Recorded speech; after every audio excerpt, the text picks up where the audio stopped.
बहुत समय पहले की बात है। एक गरीब आदमी अपनी गरीबी से बहुत परेशान हो गया था। अपनी गरीबी के कारण उसके अपने परिवार का पालन पोषण करना बहुत कठिन हो गया था। एक पत्नी और 2 बच्चों के पालन पोषण के बोझ ने उसके मन में उथल पुथल मचा दी थी। इसी उथल पुथल के चलते उसने घर छोड़कर भाग जाने का निर्णय ले लिया और एक रात वह चुपचाप अपना घर परिवार छोड़कर चला गया। वह रात में बिना किसी मंजिल को निर्धारित किए चला जा रहा था।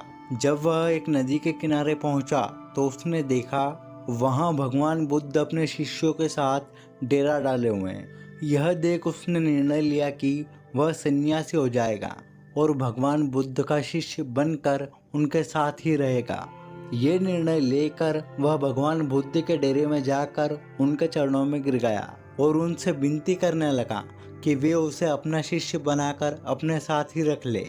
भगवान बुद्ध ने उस गरीब आदमी पर कृपा करके उसे अपना शिष्य बना लिया। उसके बाद जब भगवान बुद्ध का काफिला आगे बढ़ा तो वह भी उनके साथ चल पड़ा। गर्मी का महीना था।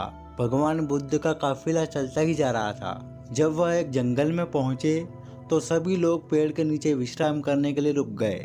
गर्मी के कारण भगवान बुद्ध को काफी जोरों से प्यास लगी थी। तब उन्होंने अपने नए शिष्य से कहा, यहाँ पर पास में एक सरोवर है, तुम जाकर वहाँ से पानी ले आओ। भगवान बुद्ध का आदेश सुनकर वह सरोवर में पानी लेने चल पड़ा। जब वह सरोवर के पास पहुंचा तो उसने देखा कि कुछ जंगली जानवर सरोवर में उधम मचा रहे हैं। परंतु जब वह सरोवर के पास पहुंचा तो सभी जानवर डरकर भाग गए। उस शिष्य ने सरोवर के पास जाकर देखा कि सरोवर का पानी जानवरों के उधम मचाने के कारण काफी गंदा हो गया है। सरोवर का कीचड़ और सड़े गले पत्ते उभर कर आ गए थे। इतना गंदा पानी देखकर वह बिना पानी लिए ही वापस आ गया और आकर भगवान बुद्ध से बोला, भगवान उस सरोवर में बहुत गंदा पानी था, उसे तो पिया ही नहीं जा सकता। शिष्य की बात सुनकर भगवान बुद्ध कुछ देर तक कुछ नहीं बोले।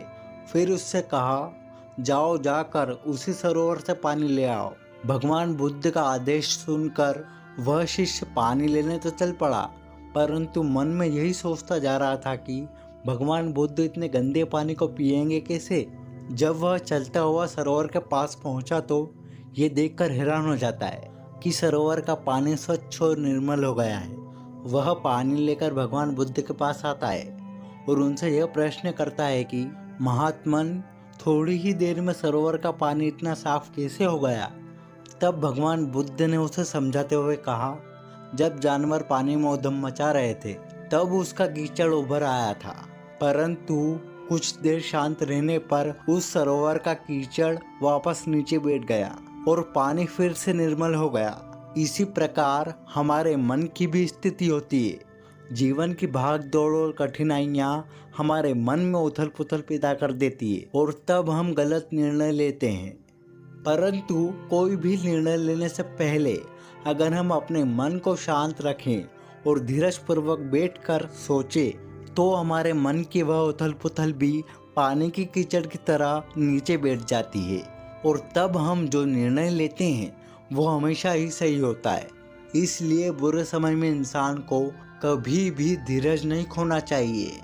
भगवान बुद्ध का यह उपदेश उसको समझ में आ जाता है और तब वह शांति से बैठकर सोचता है तो उसे यह एहसास हो जाता है कि उसने घर छोड़कर गलत फैसला लिया था और वह भगवान बुद्ध से आज्ञा लेकर अपने घर वापस लौट जाता है। दोस्तों, आपको भगवान बुद्ध की इस कहानी से क्या प्रेरणा मिली, कमेंट सेक्शन में बताएं। ऐसी ही और मोटिवेशनल स्टोरीज के लिए इंस्पायर पीपल को सब्सक्राइब करें। Thanks for watching.